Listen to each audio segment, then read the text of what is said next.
I was in 5th grade, and I got sent to the library for talking too much in class. And I was sitting at this round table, and a librarian came over and said, what kind of books do you like to read? And I said, I don't like to read, and I want to play handball. And she said, well, why don't you try Wrinkle in Time? It's a Newbery Award winner, and I think it's about a little girl just like you, and you'll like it.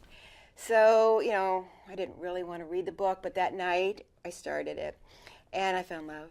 I loved this book. I cannot tell you how much I identified with Meg, the incredible cosmic adventure, searching for the father. A young girl is the one that saves the universe.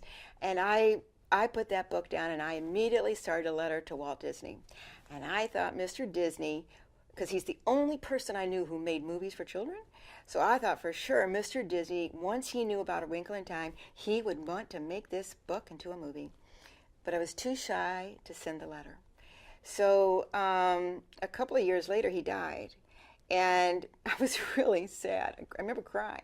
And I was especially feeling very guilty that I hadn't sent the letter. In my head, in my young kid head, somehow, I thought he didn't know of the book unless I had sent him the letter. Anyway, it was on that day that he died, December 15th, 1966, that I made a promise to myself that when I grew up, I would make a movie of A Wrinkle in Time. And that was 50 years ago. I read it at a time near the Kennedy assassination.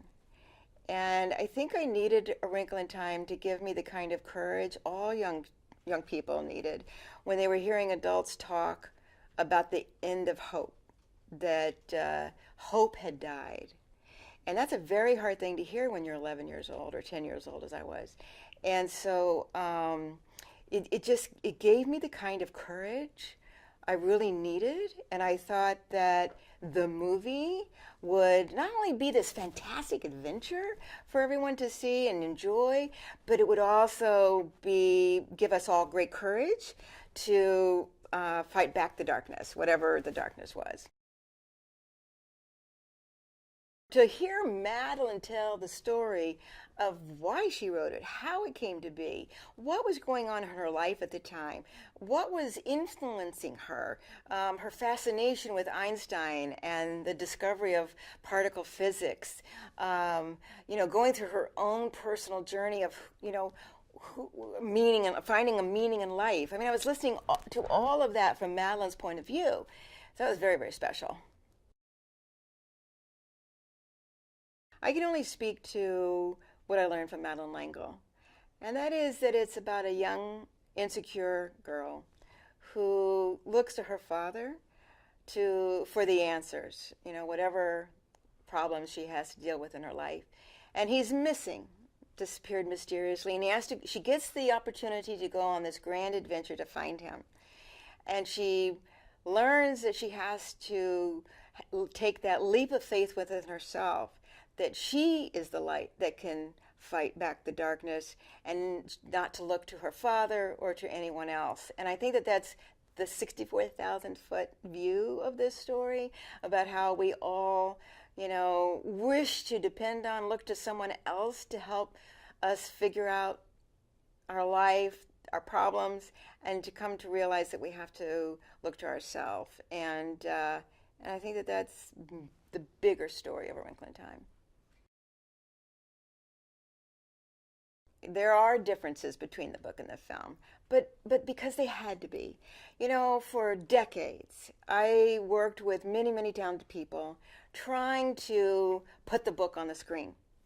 And I have to say that in the process of working with the creative team at Disney, with Jennifer Lee, with Ava, specifically with Ava, to come to understand that A Wrinkle in Time was a great influence on a lot of talented people over the years. And so many of the visual things that we kind of think of when we think of A Wrinkle in Time, we've seen in other movies. So what we tried to do was to follow the emotional journey of Meg, her brother, Charles Wallace, her friend Calvin, and the roles of the ladies. And I have to say, I believe the movie will have a fresher look, a different look. We tried to pay homage to the book every time we could. And I think that those that love the book will find that the movie is very true to the themes and the inspiration that is within the story of A Wrinkle in Time. I've thought a lot about what is it? Why did I do this? Why did I work on this for so long and never give up?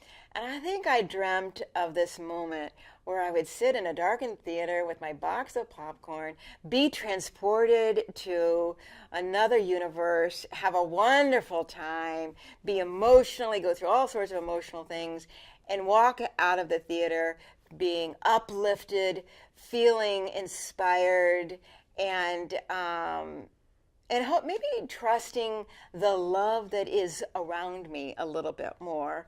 And so I would hope that everyone in the audience has that box of popcorn, that they have a wonderful ride in this cosmic adventure on all these planets and these incredible visual effects, feel and go through all of the stages that Meg goes through, and enjoy the wisdom and the humor and the fun with the ladies, and at the end of the day walk out of that theater feeling terrific about the universe, feeling terrific about their families, feeling great about themselves, and feeling empowered that maybe in whatever kind of darkness they face, they have within themselves to figure out how to overcome it.